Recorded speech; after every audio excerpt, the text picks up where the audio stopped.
A Justiça negou o pedido de união estável feito por Andréia Andrade. Quem é Andréia Andrade, gente? É a ex-mulher do cantor Naim, que morreu este ano. Então, Andréia chegou a falar em entrevistas que os dois estavam separados. Mas, depois da morte de Naim, ela entrou com um pedido de reconhecimento de união estável e, assim, teria direito à herança deixada pelo cantor. Mas, escuta só, a Justiça entendeu que eles não estavam juntos e negou o pedido.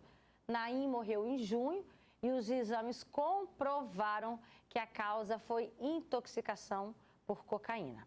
E olha só, até agosto desse ano, os cartórios capixabas registraram mais de 2.300 uniões estáveis. Tá, mas vamos lá.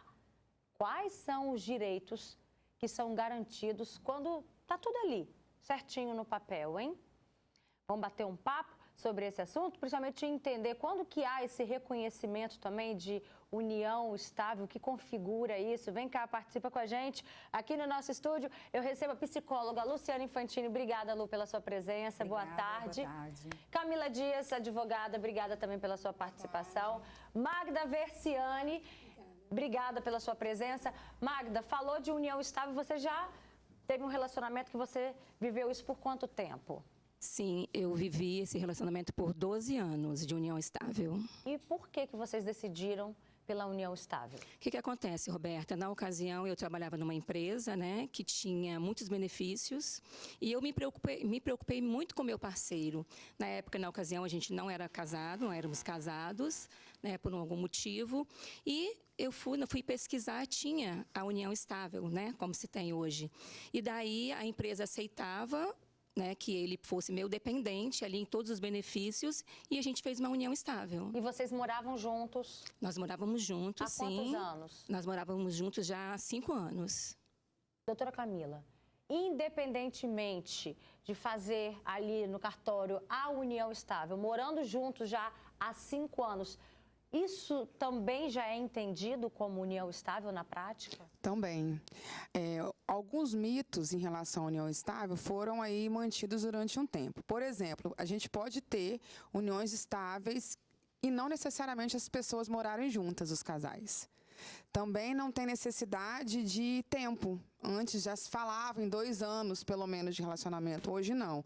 O que configura a união estável é uma série de características. Então, eles podem, o casal, estar morando separados e, mesmo assim, ser uma união estável e morar juntos e não ser uma união estável. Não é o estar sob o mesmo teto que configura, mas o status, como você se apresenta para a sociedade. Então, no caso dela e do companheiro dela, na época era companheiro, né? Quando a gente está em união estável.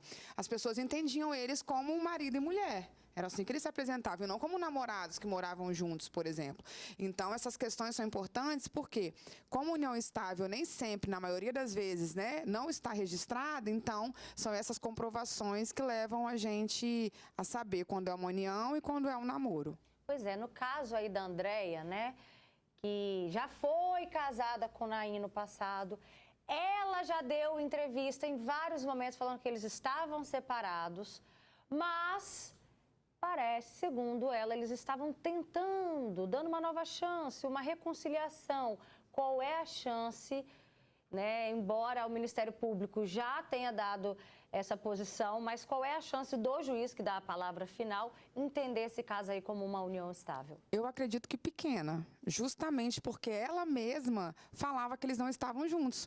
Então, a declaração dela é que eles não estavam juntos. Se eu posso não estar junto de uma pessoa que eu já me relacionei, mesmo assim cuidar dela, mesmo assim prestar algum favor, até mesmo que estejam tentando reatar? Ou seja, eles estavam tentando reatar, não tinham reatado. Então, era aquela fase que poderia estar reiniciando um namoro, né? Tudo, né? Relacionamento, a gente tem diversos status. Agora, a partir do momento que ela vai para a televisão e ela declara, não estamos juntos, aí na hora que falece, requer os direitos por estar juntos, aí eu acho bem difícil. Mas calma que teve um desdobramento nessa história, daqui a pouquinho a gente vai falar.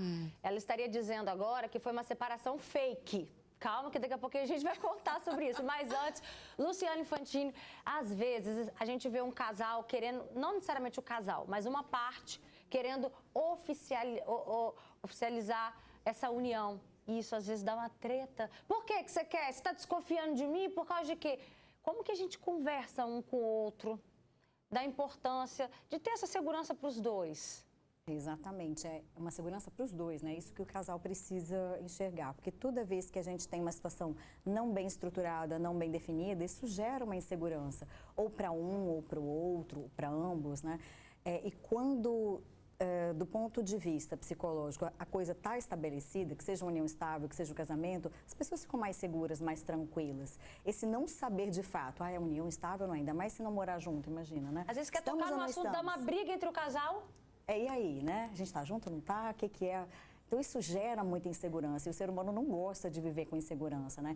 Então, é interessante que eles tomem essa decisão juntos, ou pela união estável, pelo casamento, mas assim, o que eu vejo? Tudo é questão do diálogo, como a gente fala aqui. É preciso expor essas razões para que não fique parecendo que é por desconfiança, que é por alguma... porque eu quero seus bens, exatamente, por interesse.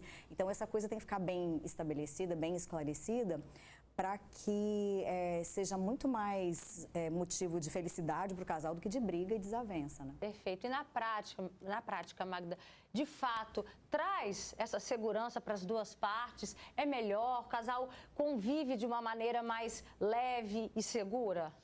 Com toda certeza, né, Roberta? A questão não é a desconfiança, é o cuidado com o outro, entendeu? São os mesmos direitos que o outro tem. Eu achava, assim, na ocasião, que eu tinha um plano de saúde, tinha todos os benefícios, tinha um seguro, por que não compartilhar com o meu companheiro? Foi realmente essa preocupação que eu tive. Perfeito. Agora, Camila, eu deixei um negócio aí no ar falando de que a Andréia estaria voltando atrás agora das falas dela e eles teriam feito uma separação fake porque a ex do Naim estaria perseguindo a Andréia. Ela usando isso como argumento, existe alguma chance? Agora já mudou, né?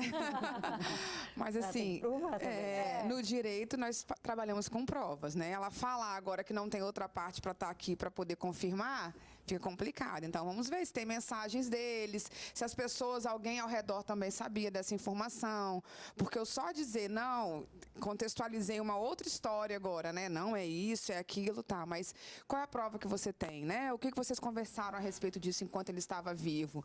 O que a gente vai poder falar sobre isso? Porque só com uma fala não configura. Então, assim, a gente tem vontade, a gente brinca, né? Porque esses processos estão em segredo de justiça, né? Que é a vontade de saber tudo que está acontecendo para a gente poder debater melhor.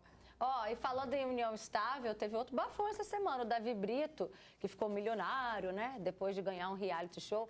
Ele vai ter que provar na justiça que ele não vivia em união estável com a ex.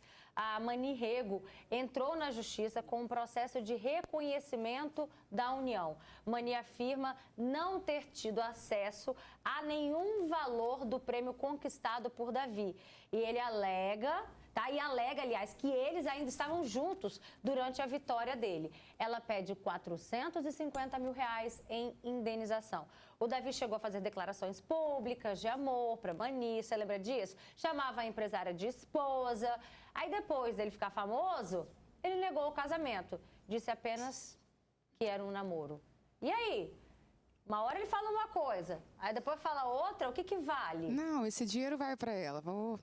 Já estou afirmando aqui, já estou decidindo. Está assinando. Porque ele falou. Então, enquanto ele estava no programa, que ele afirmava, e ele fez isso publicamente, e ele se comportava, eles se apresentavam como marido e mulher aqui fora, que tem essas características, né? Dividiam contas, dividiam sonhos, tudo mais. As pessoas os identificavam como um casal convivente.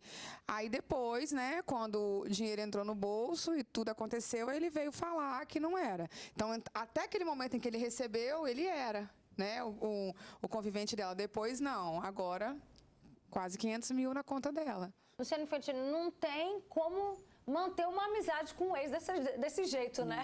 Fica até difícil, né?